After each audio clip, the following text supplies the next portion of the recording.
Belum lagi dengan saudara-saudara kita, Masya Allah Pak, kita harus membuka mata bagaimana saudara kita ini hari ini dihargai murah banget darahnya.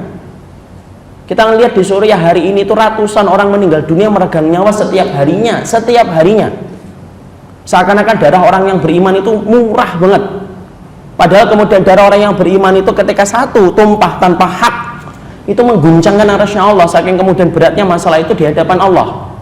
Di satu sisi Pak, kita ironis, ada satu orang mati ya, tapi Masya Allah pengadilannya itu sampai menyedot perhatian kita berbulan-bulan. Saya bukan tidak empati loh, yang empati insya Allah moga-moga mendapatkan keadilan keluarganya. Karena apa? Orang kafir pun juga layak mendapatkan keadilan, tapi kemudian nyedot perhatian kita. Dulu masih ingat nggak anak kecil yang kemudian disekap kemudian akhirnya terbunuh, satu bayi, nyedot perhatian kita. Padahal tiap hari Pak di Suriah itu anak-anak kecil meninggal dunia, tidak ada yang memperhatikan. Istighfafan bidami, murah.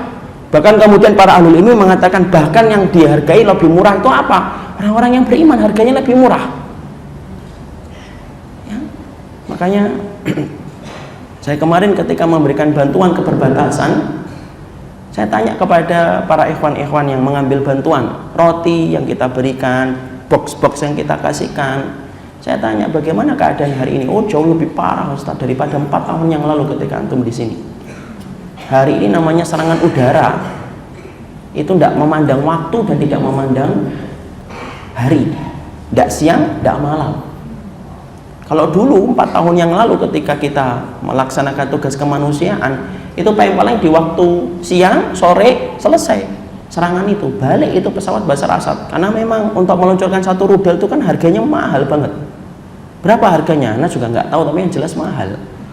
Sekarang itu dibantu sama Rusia, dan itu betul-betul kayak obral senjata di sana. Dia cerita hari ini di Suriah itu yang namanya kalau sudah serangan itu tidak memandang jam, tidak malam, tidak siang. Kenapa? Pesawat-pesawat Rusia itu pesawat-pesawat Rusia itu Masya Allah, itu mereka punya kemampuan untuk terbang menembus waktu malam. Makanya serangan itu hari ini malam pun sering, Masya Allah. Dan sekali serangan kemudian dijatuhkan, rudal dijatuhkan, bicara tentang 30-40 itu sedikit angkanya, itu meninggal langsung, tertimpa reruntuhan bangunan. Belum lagi yang terkena dengan berbagai macam zat-zat kimia. Saya masih ingat Pak, dulu di sana itu ada penyakit ya. Ketika kita di rumah sakit itu, kita bantu para dokter itu, para dokter di sana cerita ada penyakit-penyakit yang kalau habis satu kawasan dibom, maka kemudian yang selamat biasanya gatal-gatal. Dia gatal sampai bernanah itu.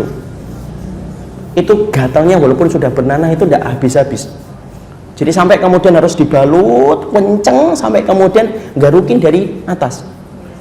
Dan para dokter di sana itu saya dengar sendiri berkata, Ustadz, akhi, antum tahu ini penyakit tidak pernah kami dapatkan sebelum adanya peperangan. Ini penyakit baru kita dapatkan setelah adanya peperangan. Jadi yang selamat, maka kemudian mereka terkena reaksi-reaksi kimia yang disebar bersamaan dengan serangan yang mereka luncurkan dari pesawat. Makanya Masya Allah, mendoakan mereka itu termasuk kewajiban kita. Jangan pernah lupa untuk mendoakan orang-orang kaum muslimin ahlu sunnah yang ada di sana. Dan semoga salah satu ustadz yang membantu masalah Suriah yang hari kemarin meninggal dunia, Allah ampuni dosanya, Allah terima segala kebaikan beliau. Kita butuh orang-orang semacam beliau yang banyak khidmah ke daerah-daerah konflik kaum muslimin.